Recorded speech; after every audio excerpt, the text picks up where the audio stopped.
Assalamualaikum warahmatullahi wabarakatuh. Perkenalkan, kami dari kelompok 8. Di video kali ini, kami akan membawakan topik tentang lingkungan lahan basah.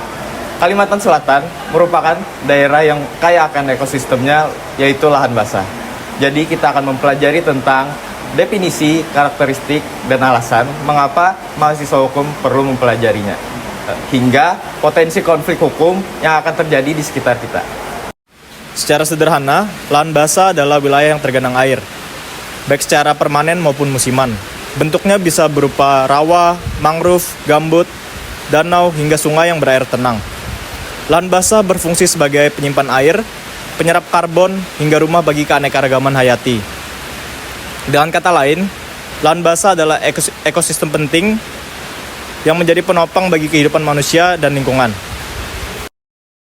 Lahan basah memiliki beberapa karakteristik utama. Pertama, tanahnya selalu jenuh air. Kedua, terdapat vegetasi seperti purun, nipah, dan berbagai jenis tumbuhan air. Ketiga, lahan basah berfungsi sebagai penyeimbang siklus air, mencegah banjir di musim hujan dan mencegah kekeringan di musim kemarau. Selain itu, lahan basah menyimpan cadangan karbon yang sangat besar, sehingga punya peran penting dalam mengurangi dampak perubahan iklim. Sebagai mahasiswa hukum, sangat penting dalam mempelajari dan memahami lingkungan lahan basah, karena seringkali lahan basah itu menjadi objek kepentingan. Karena di satu sisi terdapat pembangunan dan pemanfaatan ekonomi, namun di sisi lain ada kebutuhan dalam menjaga kelestarian lingkungan dan perlindungan hak-hak masyarakat lokal. Tanpa aturan hukum yang jelas, lahan basah itu beresiko dieksploitasi secara berlebihan. Oleh karena itu, penting bagi mahasiswa hukum untuk memahami aspek lingkungan ini. Sebab kelak kita akan menjadi praktisi hukum yang berperan sebagai pelindung, bukan hanya pelindung kepastian hukum, tetapi juga pelindung kepentingan masyarakat dan kelestarian lingkungan. Peran hukum di sini sebagai instrumen perlindungan. Lewat Undang-Undang Lingkungan Hidup, peraturan daerah, hingga hukum adat berperan dalam menjaga keseimbangan dan pemanfaatan lahan basah.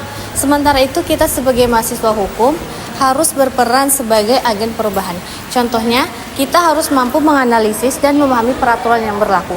Yang kedua, kita juga harus berani untuk mengkritiki peraturan pemerintah yang dapat merugikan lingkungan sekitar kita. Yang ketiga, kita ikut membela masyarakat yang terkena dampaknya. Jadi kita bukan hanya belajar teori saja, kita juga harus dipersiapkan untuk menghadapi persoalan nyata di lapangan. Potensi konflik hukum yang mungkin akan dihadapi di sekitar kampus Universitas Lampung Mangkurat, yaitu yang pertama, alih fungsi lahan rawa menjadi perkebunan atau tambak masyarakat.